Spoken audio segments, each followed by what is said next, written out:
All right, it's a midweek installment of the show Business Express right here on the Smooth Breakfast on Smooth 98.1. Love music, love life. We're smack dab in the middle of the week. Yes, it's another Wednesday. It feels like the days are just running by really quickly. It's the second day in the month of July 2025. And just like that, the month is beginning to move on slowly but surely. We're going to be getting closer and closer to Christmas and so on and so forth. But let us live in the present right now. My name is Ayokunmi. Welcome to the show brought to you by IntoSwitch. It's going to be a mid-year review of the stock market. And joining me to take a look at this is Bala Augie. He is the editor and partner at MoneyCentral. Very good morning to you, Bala. Great to have you on the show once again. Good morning.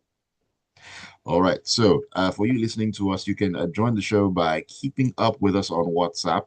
The number is 0809 444 0981. 0809 444 0981. We're also on YouTube. We're streaming live at Smooth 981 FM Lagos. Smooth 981 FM Lagos. All right, but let's dive right into this one. I mean, what better time to talk about this than the middle of the year? I mean, it is a media stock market review anyway. So the Nigerian stock market at the end of June is up by about 16.3%. Now, what would you attribute to its performance so far this year?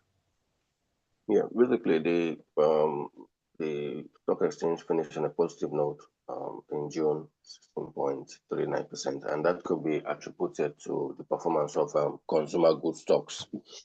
The consumer goods stocks have been the major driver of the stock exchange during the half year. They performed so well. The likes of Dangote Sugar, Nascon, Nigerian Breweries, Nestle, Mm, and what have you.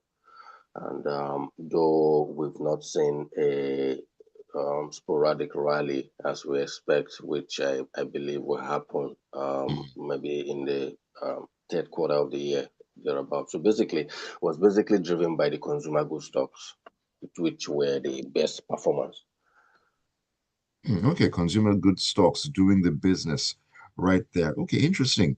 Now let's talk about banking stocks here. Now, if there was someone who was thinking about buying banking stocks at this time, how would you describe said stocks to the person to, allow them to make up their minds appropriately, really? Yeah, basically, if you're a value investor, you'll probably buy the banking stocks because the value investor looks at the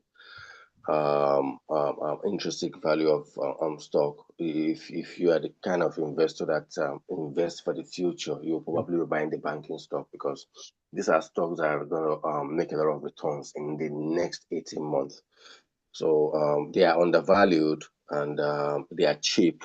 So if I'm an investor, I would buy them for long term. Mm, Maybe expect my returns in the next 18 months. Okay, so strictly for the long term when it comes to the banking stocks. You have to just keep them for the long term, 18 Mm, months. okay, long term when it comes to banking stocks, the stocks duly noted. Now, with all of Nigeria's infrastructure plans, do you think that would make the industrial goods stocks attractive, or is that something that you would hold off on at this time? Yeah, basically,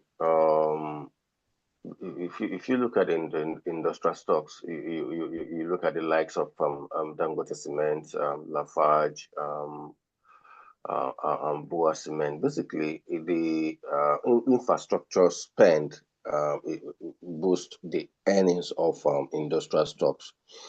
So if you want to buy those stocks, you'll be probably looking at government infrastructural spending and Hmm. favorable weather.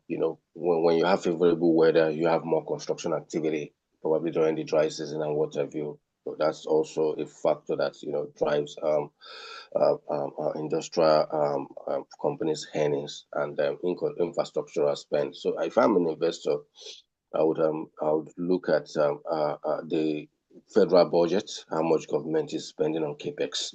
That will definitely drive the demand for cement and building materials. Right. I'm actually glad you mentioned the weather because it looks like we're deep in the rainy season right now. So maybe not so much building will be going on, which would then influence anybody who is looking to dive into those sort of stocks. Now, I need to bring inflation in here right now because it remains in double digits. Would you say that is a headwind for the consumer goods sector? Yeah. That's a headwind. It's a headwind for the consumer goods sector because inflation erodes the purchasing power of consumers. So we're gonna have when inflation leads to weak demand for their product because consumer wallets are squeezed. We also have imported inflation because most of these firms import their raw materials. And with the FX volatility that we're seeing at the moment, so when you have rising input cost, it will definitely compress or suppress margins. So inflation is a factor, it's been affecting consumer good firms in the sense that there's weak demand for their product. So a lot of Mm, the revenues, we're seeing their revenues rise in the last 2 3 years, and that's basically because they've been hiking the price of their products to fend off rising input costs. But the question is, to what extent will they keep hiking the price of their product? Already, consumers are already tired. There's no money in their wallets. hmm You know, hmm so rising inflation is we all agree that inflation is a monster that impoverizes the people, disrupt asset prices, and what have you. Mm. Okay, interesting perspective there. But if we push inflation to one side, let's just take it out of the picture briefly. Can one still make the case to buy any of the consumer goods stocks? Yes, like I told you earlier on, I am a long-term investor. I mean, let's say if you cannot keep a stock for 6 months, then you shouldn't be in the business of buying or selling stocks. You shouldn't be trading in stocks. Mm, You don't buy a stock today, then expect it to perform magic the following day. You just have to be patient. I would buy the consumer goods stock because if you look at President Bola Ahmed Tinubu's power project, if you notice there's been slight improvement in power generation. Who knows? Government could come up with a plan supplying gas to consumer good firms, so that will significantly reduce their overhead cost. And whether you like it or not, there are consumer good firms that their products are so non-essential. okay, You have to buy toiletries, you have to buy toothpaste. You know what I'm saying? true. So, Exactly, so exactly. I personally would buy consumer good stocks because it's a stock for the future. If you're a value investor, and a value investor is one who invests when the intrinsic value of the stock, when the stock price trades above its intrinsic value. So, I mean, I'm a value investor, and I don't know if you're a value investor anyway. I would buy consumer goods stock.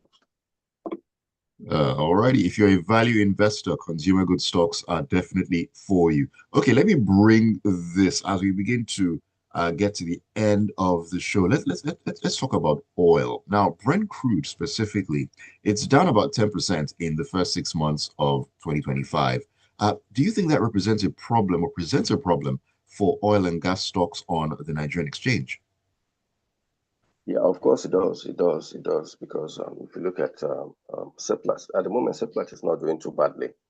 So whenever crude oil prices rallies, it significantly positively impacts oil and gas firms. So in the last 6 months, we've seen crude oil price tepid on the back of weak demand from some countries, and that has pretty much affected surplus.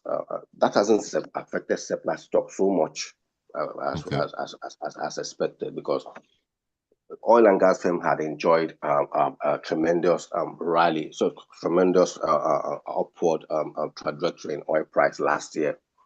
And it's been pretty much slow in the first 6 months due to weak demand. Um, Despite the fact that it negatively impacts the stocks of oil and gas firms, we've not really seen it undermining surplus stocks at the moment, and even O&O. But by and large, if you look at the tension, geopolitical tension vis-a-vis the war between Iran and Israel and the tension in the Middle East, so oil prices could go up, could rally in the Okay. next 6 months of the year on the bank of geopolitical crisis. So I think it's also a good buy, to invest in oil and gas firms on the expectation of a higher oil price on the bank of Mm, geopolitical tension. right, right. Thank you for sharing that, Bala. But before I let you go this morning, in a nutshell, what would you advise, or what would your advice be for anyone who's looking to get into Nigerian stocks for the second half of 2025? My advice is that you go through the books of these companies, or you seek the advice of a stockbroker. And if you are financially savvy, you have a thorough grasp of corporate finance, you can pick up the books of these companies, look at their past their dividend history, look at the management structure, and look at the earnings growth. When you put these three, or I'll also look at their short-term liquidity position vis-a-vis their current ratios. So if you are Okay. able to piece this together, then that will give you an idea of the stocks to invest in. All right. Thank you for the sage advice, if I can put it that way. I've been talking to Bala Augie this morning. He's an editor and, of course, a partner at MoneyCentral. Bala, thank you once again for joining me on the You're show. welcome. You're welcome, All right, sir. but have a great Wednesday and a great And you rest too. of your week. All right. Take care of yourself. Thank you so Cheers. much for being a part of the show. Business Express brought to you by InterSwitch this morning. Keep it tuned to the Smooth Breakfast. Show kicks on. Most definitely. There's more great music coming your way on a hump of the week Wednesday morning.